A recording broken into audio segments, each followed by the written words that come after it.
Você está ouvindo o audiobook de O Livro dos Espíritos de Allan Kardec. Este é o capítulo 15, da Introdução ao Estudo da Doutrina Espírita. Há também pessoas que veem perigo por toda parte, e em tudo o que não conhecem.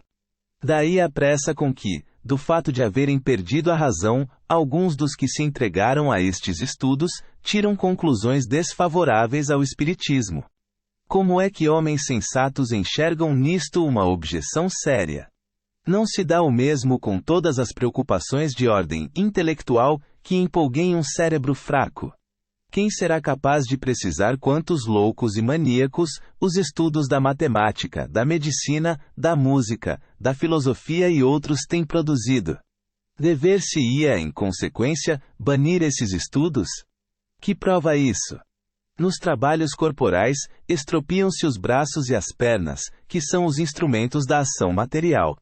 Nos trabalhos da inteligência, estropia-se o cérebro, que é o do pensamento. Mas, por se haver quebrado o instrumento, não se segue que o mesmo tenha acontecido ao espírito. Este permanece intacto, e desde que se liberte da matéria, gozará, tanto quanto qualquer outro, da plenitude das suas faculdades. No seu gênero ele é, como homem, um mártir do trabalho. Todas as grandes preocupações do espírito podem ocasionar a loucura. As ciências, as artes e até a religião lhe fornecem contingentes. A loucura tem como causa primária uma predisposição orgânica do cérebro, que o torna mais ou menos acessível a certas impressões. Dada a predisposição para a loucura, esta tomará o caráter da preocupação principal, que então se muda em ideia fixa, podendo tanto ser a dos espíritos em quem com ele se ocupou, como a de Deus, dos anjos, do diabo, da fortuna, do poder, de uma arte, de uma ciência, da maternidade, de um sistema político ou social. Provavelmente, o louco religioso ter-se-ia tornado um louco espírita, se o espiritismo for a sua preocupação dominante, do mesmo modo que o louco espírita o seria sob outra forma, de acordo com as circunstâncias.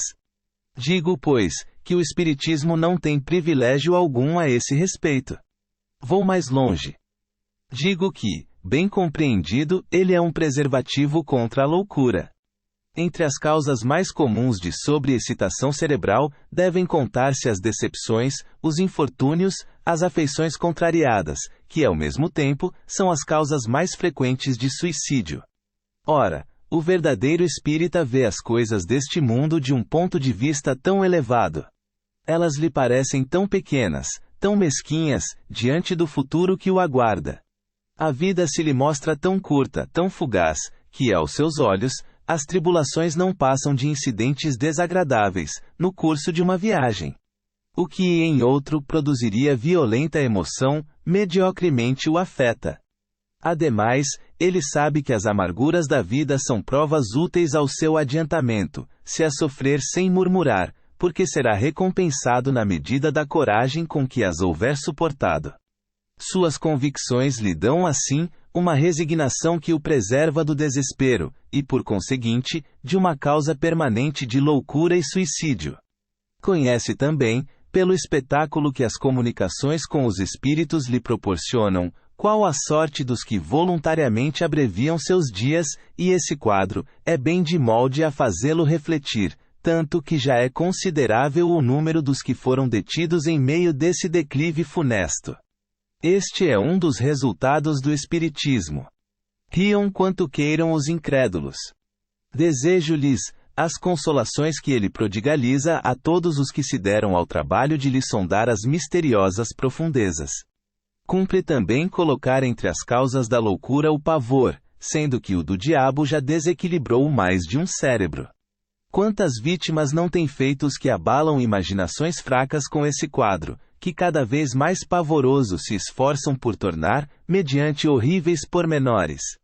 O diabo, dizem, só mete medo a crianças, é um freio para fazê-las ajuizadas. Sim, é, do mesmo modo que o papão e o lobisomem. Quando, porém, elas deixam de ter medo, estão piores do que dantes. E para alcançar-se tão belo resultado, não se levam em conta as inúmeras epilepsias causadas pelo abalo de cérebros delicados. Bem frágil seria a religião se, por não infundir terror, sua força pudesse ficar comprometida.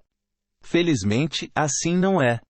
De outros meios dispõe ela para atuar sobre as almas. Mais eficazes e mais sérios são os que o Espiritismo lhe faculta, desde que ela os saiba utilizar. Ponto.